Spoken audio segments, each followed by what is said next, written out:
Nii, aeg on nii kaugel, et teha väike intervjuu meie nädala tegijaga ja nädala tegija on ilmselt vaieldamatult mees, kes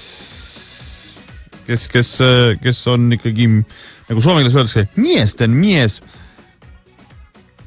Mees, kes andis see nädal teada, et ta ei jaksa enam tööd teha, ta on väsinud ja tema seisuses või tema olekus ei ole see enam, ta ei ole enam pädev.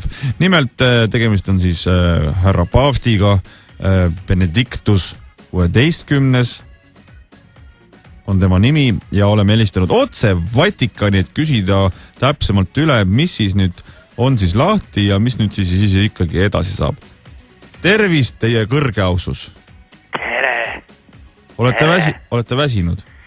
Olen väga väsinud. Ja praegu ka olen väsinud.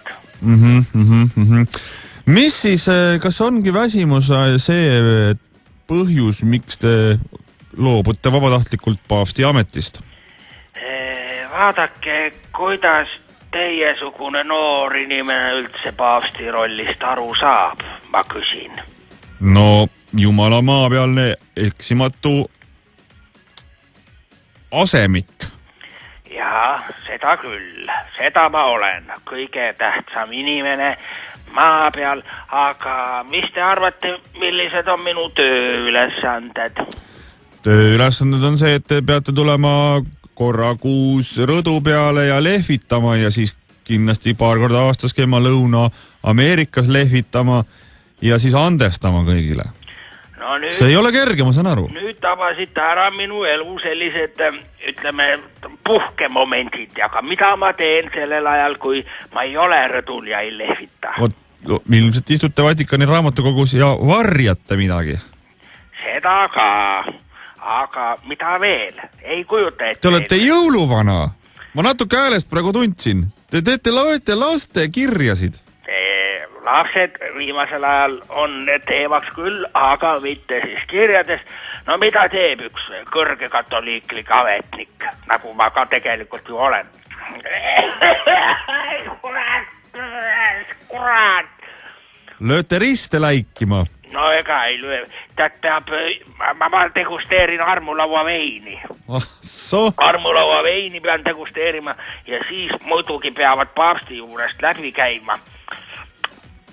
Kõik need kooripoisid ikkagi ka ja tegelikult ma siis ise paavsti ametikohustus on juba 12. sajandist kõik Vatikani noorte koori liikmed pean mina kastreerima. Ma pean siis kastreerima, poisid haavad kinni kõrvetama ja siis jällegi seda veini peale jooma. Ma olen vana mees juba. Pohmellid on nii suureks läinud, et kurat enam ei jõua. Lihtsalt pohmellid lähevad nii suureks, et... Härra paavst, kas te ütlesite praegu kurat? Ei öelnud. Ei öelnud, selge. Ei öelnud. No te olete ilmeksimatu selles mõttes. See on saatana tegu. Saatan üritab siin läbi selle moodne tehnoloogia ega see monteeris üritab seda asja ära sättida ja ma ütlen, pohmellid läksid nii suur, aga kui me jõudsime juba tehnoloogia juurde, väga hea, et ma sinna jõudsin, see on jumalik, et ma seda tegin. Tõesti, ma tunnen ka, et see on jumalik, et te jõudsite. Aga siis sunniti mind ju, ahvatleti mind ju liituma Twitteriga. Aga kes see ahvatles? Kas oli jälle saatan? Oli küll. Meil mõtlete, et Vatikan on püha koht. Tegelikult pooled kardinalid on saatana teenrid. Assa poiss. On pooled kardinalid saatana treenerid. Ja pooled kardinalid on saatana treenerid ja nad käivad ja manavad ja siis mina muidugi pean järgi jooksma. Manavad? Manavad. Ja mina pean järgi jooksma püha veed sisterniga ja kõike seal kustutama ja parandama, no ei jõua enam. Ja siis mind aeti Twitterisse. Öeldi, et see on võimalus tänapäeval noored poisid tuua kergemini katoliikliku kiriku rüppe kui te saate aru, mis ma selle all mõtlen. Ja no siis ma läksin muidugi neid meelitama, et nad ei läheks ka siis avaliku elu ja ilmarahva elu elame, see kurnas mind nii ära. Ma muudku, ma ei saa seda arvutit käima. Ta ei hakka tööle, ma olen harjunud niimoodi, et ma ütlen ja asjad juhtuvad ja no ei, ma tee lahti see kuradi arvuti, tee kurat lahti, mitte midagi ei juhtu, ma olen nii väsinud mul, vaat ma ütlesin, mul on pohmellid suured, käsi väriseb, seal on üks nupp, ma ei saa sellele pista.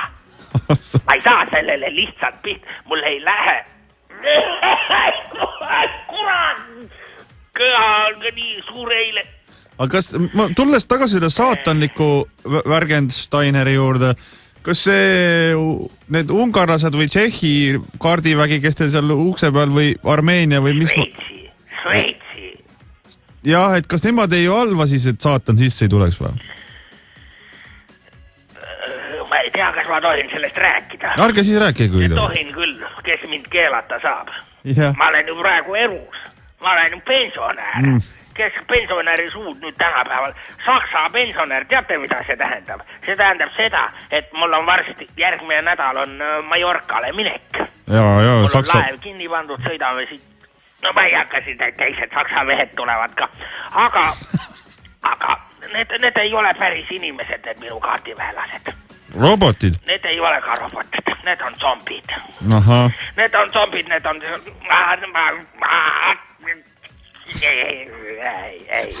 Ei, ma ei saa sellest ikkagi rääkida. Küsiks veel sellise intrigeeriv küsimuse härra paavst.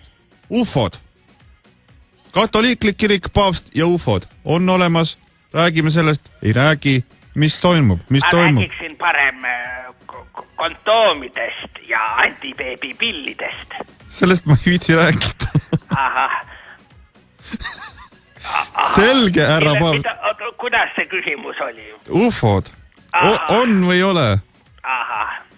Ma järgmine nädal lähen Mallorcale. Seal on soe ja ega külm on Vatikanis, ahju ei taheta kütta ja ega... Kuidas see küsimus oli? Selge, härra paavst. Suur tänu teile väga huvitava intervjuu eest ja soovin, et siis teie pensionipõlv paraneks ja oleks tore. Mul on üks küsimus, te olete noorem inimene. Ja. Ma ei saa siit, panin arvuti, sain nüüd käima, kuidagi torkasin. Control-Alt-Delete. Nüüd ütleb, et enigi on vaja vajutada, ma ei leia seda kohta ülesse. Control-Alt-Delete. Ma tulen ise kohale. Olgu, head aega.